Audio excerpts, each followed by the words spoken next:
Hi friends, welcome back to our channel. ഇന്ന് നമുക്ക് നല്ലൊരു പിസ്സ തയ്യാറാക്കിയെടുക്കാം. കുട്ടികൾക്കൊക്കെ വളരെ ഇഷ്ടപ്പെട്ട ഒന്നാണ് പിസ്സ. അപ്പോൾ പിസ്സയ്ക്ക് സാധാരണയായിട്ട് മൊസറല്ല ചീസാണ് ഉപയോഗിക്കാറുള്ളത്. അപ്പോൾ ഇന്ന് നമ്മൾ തയ്യാറാക്കുന്നത് മൊസറല്ല ചീസ് ഉപയോഗിച്ചിട്ടല്ല, അതിന് പകരം നമ്മളൊരു വൈറ്റ് സോസ് ഉണ്ടാക്കിയെടുക്കുകയാണ്. അപ്പോൾ പിന്നെ അതുപോലെ തന്നെ പിസ്സയ്ക്ക് വേണ്ടിയിട്ടുള്ള ഡോ ഒന്നും തയ്യാറാക്കി എടുക്കുന്നില്ല. നമ്മളിവിടെ ചെയ്യുന്നത് ബ്രെഡ് വെച്ചിട്ടാണ് കേട്ടോ. അപ്പോൾ ഇതെങ്ങനെയാണ് തയ്യാറാക്കുന്നതെന്ന് നോക്കാം. ഒരു പാൻ സ്റ്റൗവിൽ വെച്ചിട്ടുണ്ട്. ഇനി ഇതിലേക്ക് 1 ടേബിൾ സ്പൂൺ ബട്ടർ ചേർത്ത് കൊടുക്കാം. ഇപ്പോൾ ബട്ടർ നന്നായിട്ട് മെൽറ്റായി വന്നിട്ടുണ്ട്. ഇനി ഇതിലേക്ക് 1 ടേബിൾ സ്പൂൺ മൈദ ചേർത്ത് കൊടുക്കാം. ഇപ്പൊ ഫ്ലെയിം കുറച്ചിട്ടതിന് ശേഷം വേണം മൈദ ചേർക്കാനായിട്ട്. ഇനി നന്നായിട്ടൊന്ന് മിക്സ് ചെയ്ത് കൊടുക്കാം.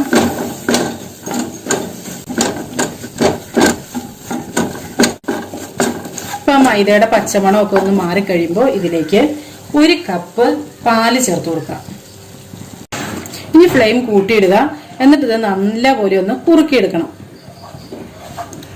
ഇപ്പോൾ ഇത് നന്നായിട്ട് കുറുകി വന്നിട്ടുണ്ട്. കേട്ടില്ലേ, വളരെ പെട്ടെന്ന് തന്നെ ഇത് കുറുകി വരും കേട്ടോ. ഒരു 3 മിനിറ്റിനുള്ളിൽ തന്നെയൊക്കെ ഇത് കുറുകി വരും. ഇതിലേക്ക് 1 നുള്ളു ഉപ്പും കൂടെ ചേർത്ത് കൊടുക്കാം കേട്ടോ. അപ്പൊ ഇതായിട്ടുണ്ട്, കണ്ടില്ലേ, അത് തിക്കായിട്ട് വന്നിട്ടുണ്ട്. ഇനി ഫ്ലെയിം ഓഫ് ചെയ്യാം. 2 മുട്ട എടുത്തിട്ടുണ്ട്, ഇതൊന്ന് പൊട്ടിച്ചു വയ്ക്കാം. ഇനി ഇതിലേക്ക് ഒരു 4 ടേബിൾ സ്പൂൺ പാല് ചേർത്ത് കൊടുക്കാം. ഇനി ഇതിലേക്ക് 1 നുള്ളു ഉപ്പും 1/4 ടീസ്പൂൺ കുരുമുളക് പൊടിയും കൂടെ ചേർക്കാം. ഇനി നന്നായിട്ടൊന്ന് മിക്സ് ചെയ്തെടുക്കാം. അപ്പോൾ അതായത് ഇപ്പൊ നന്നായിട്ട് മിക്സ് ആക്കി എടുത്തിട്ടുണ്ട്. അപ്പൊ ഇനി നമുക്കിത് ഉണ്ടാക്കാൻ തുടങ്ങാം. അതിന് വേണ്ടിയിട്ട് ഒരു പാൻ സ്റ്റൗവിൽ വെച്ചിട്ടുണ്ട്. ഇതിലേക്ക് ഒരു അര ടേബിൾ സ്പൂൺ ബട്ടർ ഇട്ട് കൊടുത്തിട്ടുണ്ട്. ഇനി ഇത് കുറച്ച് ബ്രെഡ് എടുത്തിട്ടുണ്ട്. ഈ ബ്രെഡിന്റെ സൈഡൊക്കെ കട്ട് ചെയ്ത് കളഞ്ഞിരിക്കുകയാണ്. ഇത് ഈ മുട്ടയുടെ മിക്സിയിൽ മുക്കിയതിന് ശേഷം ഈ നമ്മൾ ആ ബട്ടർ പറ്റി വെച്ചില്ലേ, അതിനകത്തേക്ക് വെച്ചു കൊടുക്കാം കേട്ടോ. അപ്പൊ നമ്മൾ ഫ്ലെയിം ഒന്ന് കുറച്ചിടുക, അല്ലെങ്കിൽ ഫ്ലെയിം ഓഫ് ചെയ്തിട്ടാലും കുഴപ്പമില്ല. എന്നിട്ട് വേണം ഇതിട്ട് കൊടുക്കാനായിട്ട് കേട്ടോ. അപ്പൊ അതേ ഇതിനകത്തേക്ക് മുക്കി ഇനി ഇത് നേരെ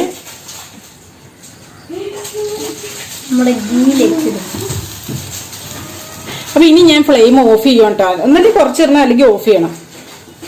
തീരെ കുറച്ചിട്ടോളണം കേട്ടോ, അല്ലെങ്കിൽ പെട്ടെന്ന് തന്നെ ഒരു അടി കരിഞ്ഞു പിടിക്കും. അപ്പൊ ഇത് കുറച്ചൊക്കെ ഒന്ന് കട്ട് ചെയ്തിട്ട് വേണം കേട്ടോ ഇട്ട് വെക്കാനായിട്ട്. ഞാൻ ഓൾറെഡി കുറച്ച് കട്ട് ചെയ്ത് വെച്ചിട്ടുണ്ടായിരുന്നു സൈഡിൽ വെക്കാനായിട്ടുള്ളത്.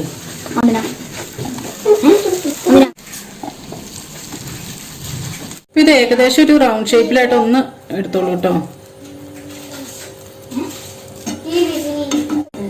ഇപ്പോഴും ഞാൻ ഫ്ലെയിം കുറച്ച് തന്നെ ആട്ടോ ഇട്ടിരിക്കുന്നത്, അല്ലെങ്കിൽ ഇതിന്റെ താഴെയൊക്കെ ഭയങ്കരമായിട്ട് ഇങ്ങനെ കരിഞ്ഞു പോകും. ഇതൊന്ന് ശ്രദ്ധിച്ചൊന്ന് മറിച്ചിട്ട് കൊടുക്കാം കേട്ടോ. ഇനി ഇതിന് മുകളിലായിട്ട് നമുക്ക് ഈ വൈറ്റ് സോസ് ഇട്ട് കൊടുക്കാം. അപ്പൊ വേണമെങ്കിൽ ഒന്ന് ഫ്ലെയിം ഓഫ് ചെയ്തിട്ടോളൂ കേട്ടോ. എന്നിട്ട് ഇതെല്ലാം വെച്ചു കൊടുത്തതിന് ശേഷം മാത്രം ഓൺ ചെയ്ത് വെച്ചാൽ മതി.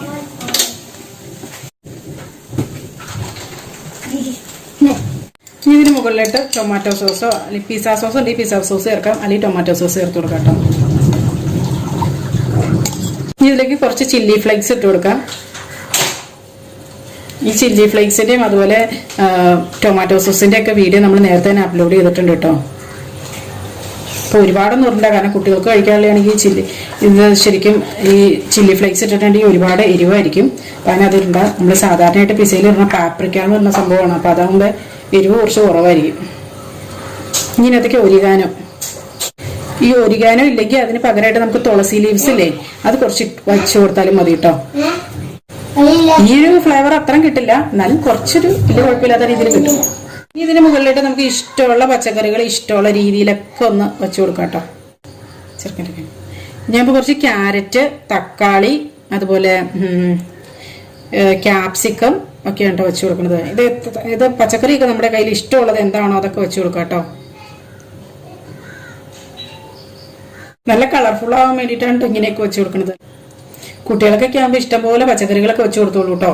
അവരെ അങ്ങനെയൊക്കെ കഴിക്കുള്ളൂ, അല്ലാണ്ട് കഴിക്കത്തൊന്നുമില്ല.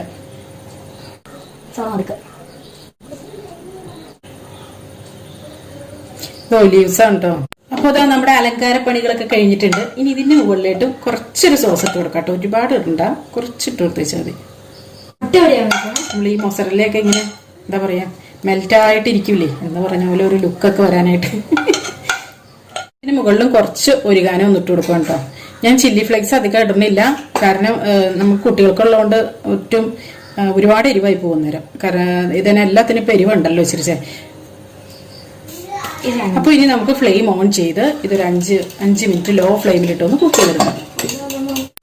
അപ്പോൾ അതാ അങ്ങനെ നമ്മുടെ നല്ല ടേസ്റ്റി ആയിട്ടുള്ള പിസ്സ റെഡി ആയിട്ടുണ്ട് കേട്ടോ.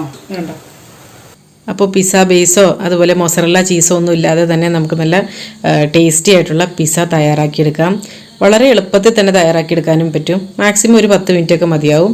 അപ്പോൾ ഇതെല്ലാവരും ഒന്ന് ട്രൈ ചെയ്ത് നോക്കുക കേട്ടോ. എന്നിട്ട് നിങ്ങളുടെ അഭിപ്രായങ്ങളും നിർദ്ദേശങ്ങളും ഒക്കെ കമൻസിലൂടെ അറിയിക്കുക. ചാനൽ ഇതുവരെ സബ്സ്ക്രൈബ് ചെയ്തിട്ടില്ലെങ്കിൽ പ്ലീസ് ഒന്ന് സബ്സ്ക്രൈബ് ചെയ്ത് സപ്പോർട്ട് ചെയ്യുക. അപ്പോൾ നല്ലൊരു റെസിപ്പിയുമായി വീണ്ടും കാണാം. എല്ലാവർക്കും നല്ലൊരു ദിവസം ആശംസിക്കുന്നു. Thank you for watching Aisha's creations.